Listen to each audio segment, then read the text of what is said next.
ಈ ಲೋಕದಲ್ಲಿ ತನಗಾಗಿ ಎಲ್ಲರೂ ಬದುಕುತ್ತಾರೆ, ಆದರೆ ಪರರಿಗಾಗಿ ಬದುಕುವವರ ಬದುಕೇ ನಿಜವಾದ ಬದುಕು.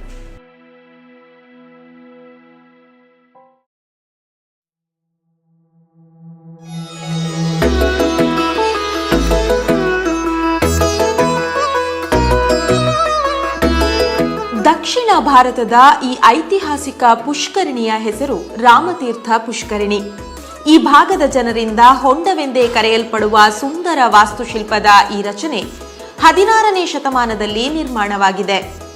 ವಿಜಯನಗರದ ಆಳ್ವಿಕೆಯ ಸಂದರ್ಭದಲ್ಲಿ ಕೆಂಗ ಹನುಮಪ್ಪ ನಾಯಕರು ತಮ್ಮ ಆಡಳಿತದ ನೆನಪಿಗಾಗಿ ಕುಲದೇವರಾದ ಶ್ರೀರಾಮನಿಗಾಗಿ ಗುಡಿಯನ್ನ ಹಾಗೂ ಈ ಪುಷ್ಕರಿಣಿಯನ್ನ ರಚಿಸಿದರು ಎಂದು ಇತಿಹಾಸದಲ್ಲಿ ಹೇಳಲಾಗಿದೆ.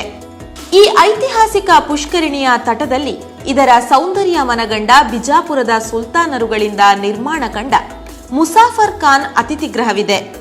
ಮುಸಾಫರ್ ಖಾನ್ ಕಟ್ಟಡವು 1641ರಲ್ಲಿ ನಿರ್ಮಾಣಗೊಂಡಿದ್ದು ಬಿಜಾಪುರದ ಸುಲ್ತಾನರ ಅವಧಿಯ ಪ್ರಾರ್ಥನಾಲಯವಾಗಿ ಬಳಕೆಯಾಗಿತ್ತು.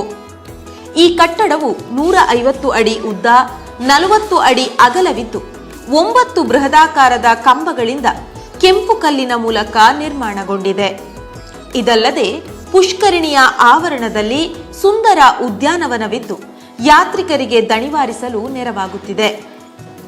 ಈ ಸುಂದರವಾದ ಪುಷ್ಕರಣಿಯಲ್ಲಿ ಏನು ವಿಜಯನಗರ ಕಾಲದಲ್ಲಿ ಏನು ಇವರು ನಾಯಕರಾಗಿ ಚಿತ್ರದುರ್ಗ ನಾಯಕರು ಇದನ್ನು ನಿರ್ಮಾಣ ಮಾಡಿದರು, ಆ ಕಾಲಘಟ್ಟದ ನಂತರವಾಗಿ ಮುಸಲ್ಮಾನರ ಆಳ್ವಿಕೆಯಲ್ಲಿ 1641ರ ಸಮಯದಲ್ಲಿ ಈ ಒಂದು ಪುಷ್ಕರಣಿಯ ಪಕ್ಕದಲ್ಲಿಯೇ ಒಂದು ಏನು ಮುಸಫರ್ ಖಾನೆ ಅಂತೇಳಿ ಕಾಣ್ತಾ ಇದೆಯಾ, ಈ ಒಂದು ಮುಸಫರ್ ಖಾನನ್ನು ನಿರ್ಮಾಣ ಮಾಡಿದರು. ಇದನ್ನು ಅವರ ಪ್ರಾರ್ಥನಾ ಮಂದಿರವಾಗಿ ನಿರ್ಮಾಣ ಮಾಡಿದರು ಅಂತೇಳಿ ಇತಿಹಾಸದ ಕಾಲಘಟ್ಟದಲ್ಲಿ ನಾವು ಇದನ್ನು ನಾವು ಕಾಣ್ತಾ ಇದ್ದೇವೆ. ಈ ಸುಂದರವಾದ ರಾಮತೀರ್ಥ ಪುಷ್ಕರಿಣಿಯ ಮಧ್ಯಭಾಗದಲ್ಲಿ ಅದ್ಭುತವಾದ ಕೆತ್ತನೆಯುಳ್ಳ 5 ಅಂತಸ್ತಿನ ಮಂಟಪದ ಅತ್ಯದ್ಭುತ ರಚನೆ ಇದೆ. ಇದು 235 ಅಡಿ ಉದ್ದ, 245 ಅಡಿ ಅಗಲ ವಿಸ್ತೀರ್ಣದಲ್ಲಿ ಇದ್ದು ಪುಷ್ಕರಣಿಗೆ ಇಳಿಯಲು 54 ಮೆಟ್ಟಿಲುಗಳಿವೆ. ಇನ್ನು ಸಂತೆಬೆನ್ನೂರು ಹೊಂಡದ ಈ ಪುಷ್ಕರಣಿಯ ಮೇಲ್ಭಾಗದಲ್ಲಿ 8 ಮಂಟಪಗಳಿದ್ದು ಮಧ್ಯದಲ್ಲಿರುವ ದೊಡ್ಡ ಮಂಟಪವನ್ನ ವಸಂತ ಮಂಟಪ ಎಂಬುದಾಗಿ ಕರೆಯಲಾಗುತ್ತದೆ.